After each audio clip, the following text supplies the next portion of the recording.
اس کے بعد آج کے کمنٹ باکس کا آخری سوال، اور وہ سوال یہ ہے کہ مفتی صاحب جشن میلاد منانا کیسا ہے؟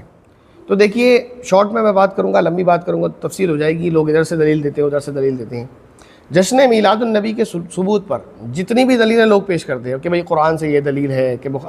حدیث سے یہ دلیل ہے، کہ عیسیٰ علیہ السلام نے دسترخوان مانگا تھا تو وہ عید ہو گئی، کہ اللہ تبارک و تعالیٰ نے فرمایا قل بفضل اللہ، کہ جو تمہیں اللہ تعالیٰ کی طرف سے نعمت اور رحمت ملے اس کی خوشی مناؤ، وغیرہ وغیرہ تمام باتیں۔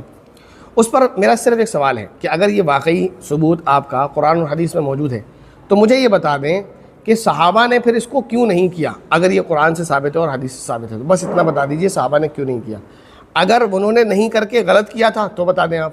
اور انہوں نے نہیں کر کے صحیح کیا تھا تو پھر بتا دیں آپ کہ اگر انہوں نے صحیح کیا تھا تو آج جو نہیں کر رہے ہیں وہ صحیح ہیں یا جو کر رہے ہیں وہ صحیح ہے۔ اتنی سی بات ہے، آگے سے یہ بات نہ کریں آپ، یہ بات مت لائیے گا کہ صحابہ نے جو عمل نہیں کیا اس کو کر سکتے نہیں، بات وہ نہیں ہے۔ دو چیزوں کو خلط ملط مت کیجیے، وہ دو چیزیں الگ ہیں۔ صحابہ نے کوئی دنیاوی کام نہیں کیا، ہم اسے کر سکتے ہیں نہیں، وہ الگ مسئلہ ہے۔ صحابہ نے کوئی دینی کام نہیں کیا، اس کو ہم کر سکتے ہیں یا نہیں، وہ مسئلہ الگ ہے۔ مثال کے طور پر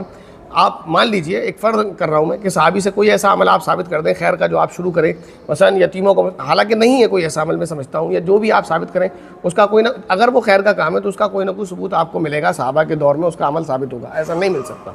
تو بہرحال لیکن آپ کا ماننا یہ ہے، آپ کا، ہم یہ کہتے ہیں کوئی بھی آپ عمل آج جو شروع کریں گے نیک،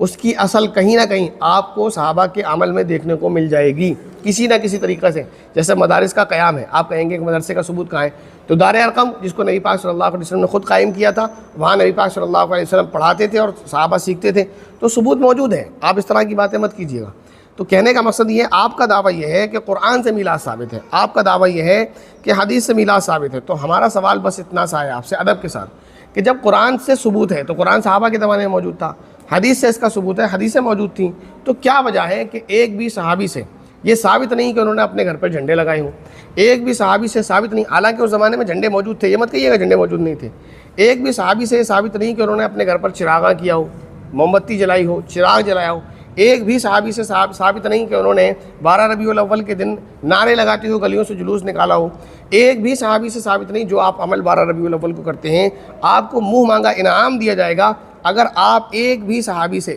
یہ ثابت کر دیں کہ 12 ربیع الاول میں جو کام آپ کرتے ہیں وہ کسی ایک صحابی نے بھی 12 ربیع الاول کو کیا ہو، کہ جھنڈے لگائے ہوں، چراغا کیا ہو اور نعرے لگاتے ہوئے جھنڈے ہاتھ میں لے کر جلوس نکالا ہو۔ یہ 3 کام میں آپ سے کہہ رہا ہوں، کسی ایک صحابی سے بھی آپ ثابت کر دیں 12 ربیع الاول کو انہوں نے یہ کام کیا ہو، تو بہرحال مان لیں آپ، 2 باتوں میں سے ایک آپ کوئی بھی مان لیں، آپ کی مرضی، ہم آپ سے جھگڑیں گے نہیں۔ یا تو آپ یہ کہہ دیں کہ معاذ اللہ صحابہ غلط تھے ہم صحیح ہیں، ہم آپ سے کچھ نہیں کہیں گے، آپ کہہ دیں ایک بار، کیونکہ صحابہ کے تعلق سے لوگ اور بھی باتیں کر رہے ہیں تو آپ یہ کہہ دیں گے تو کوئی حرج کی بات نہیں، وہ آپ جانیں، آپ کا کام جانیں۔ یا پھر آپ یہ بات مانیں کہ صحابہ نے جو کیا وہ صحیح تھا، ہم جو کر رہے ہیں وہ غلط ہے اور یہ ہماری دین میں خود کی ہماری ایجاد ہے اور بدعت ہے۔ باقی ماننا نہ ماننا آپ کا کام ہے، میں نے آپ کو سمجھا دیا، آپ کو بتلا دیا۔ اللہ رب العزت سے دعا ہے کہ اللہ تعالی ہمیں اور آپ کو صراط مستقیم پر چلنے کی توفیق نصیب فرمائے۔ اور آخر میں